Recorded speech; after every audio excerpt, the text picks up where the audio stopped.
Hi, I'm Brianna Avery, and I'm the owner of Regal Beauty Bar, which is a salon offering a variety of cosmetic services. So initially in 2018, I came up with the idea of selling virgin hair extensions. And as time went on and I put more thoughts and depth into it, I decided it can be way bigger than just selling hair, and it can be just one place where you can come for a one-stop shop and do hair, nails, eyelashes, eyebrows, makeup, manicures and pedicures, and so on and so forth. So I came up with the name Regal Beauty Bar, and since then it's just expanded. So as of now, it's open and I'm only doing makeup artistry, just doing makeup, and I'm also selling extensions as well. And so with it just being by myself, it'll be a sole proprietorship. And yes, it would not benefit from being a franchise business, because I am the sole owner, and if I decide if I want to put locations anywhere else, it'll still be under my name. And as of now, it is just me, and I'll take trainings to do other things such as micro shading and eyelash extension and so on and so forth. But once I'm able to, get my business loan and open up a storefront, I'll be able to offer other artists in the area that do hair, makeup, eyelash extensions, manicure, pedicure, so on and so forth, and they'll have to, be able to rent a booth out in my shop and pay however they choose, either monthly, bi-weekly, weekly, whichever month that they want to put up however they want to do it, just as long as they're paying on time and in a timely manner. There will also be rules in the salons, like there is zero tolerance for any violence between any of the vendors that are working there and their customers.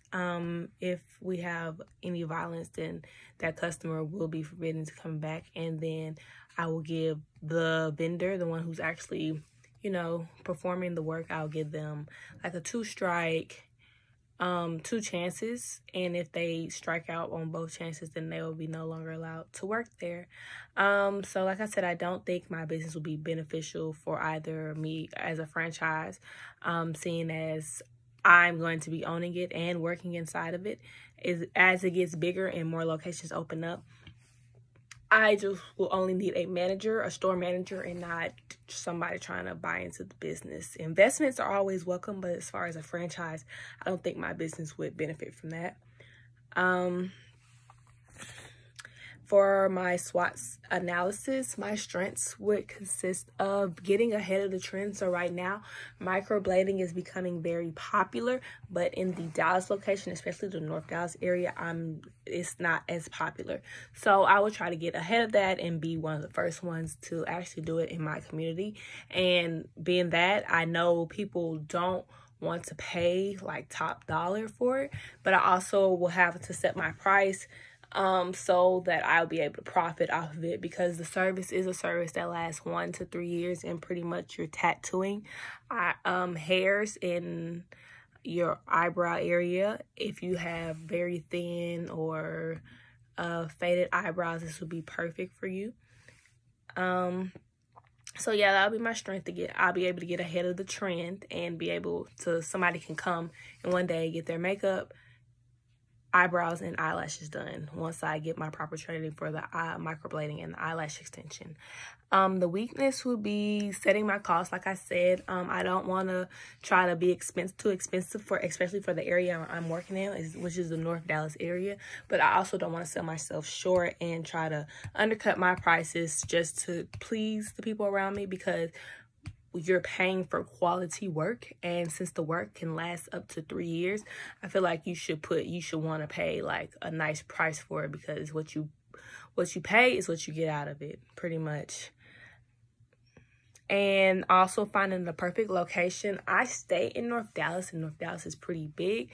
The part I stay in, a lot of people do not like this area, so I would try to find an area that's kind of beneficial for both, for all the audience in North Dallas, and they'll feel safe, and would be able to come at any time of the day. It's not a certain time, and I will feel safe myself as well as my vendors, not worried about getting robbed or held at gunpoint, or customers held at gunpoint just coming in and out of their appointments. As far as marketing, I would use brand ambassadors, which are people who represent your brand. Since the Regal Beauty Bar will also offer retail products, so I'll be selling my own cosmetic line, which is called 94th and M Cosmetics, and I'll be selling my cosmetics. So I am sending products to brand ambassadors, and first they give me their honest review before we move forward and present them as a brand ambassador.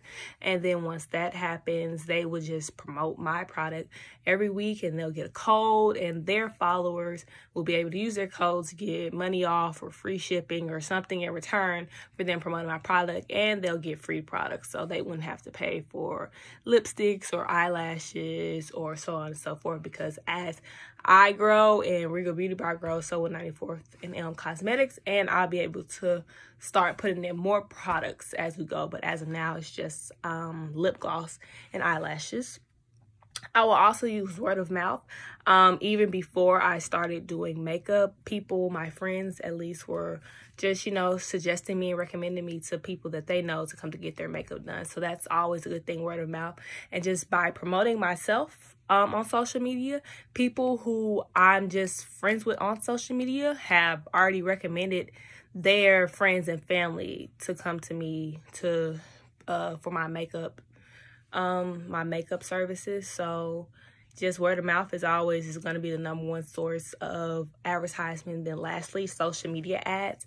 I have a Facebook and an Instagram page for my business, and with that, every time you post, you have the option to boost your post, and that means just paying money to Facebook or Instagram. Sometimes it can be $10, and they'll guarantee that 1,000 people will see your post, or such and such. For if you pay this dollar, this amount of people will have the opportunity to see that post.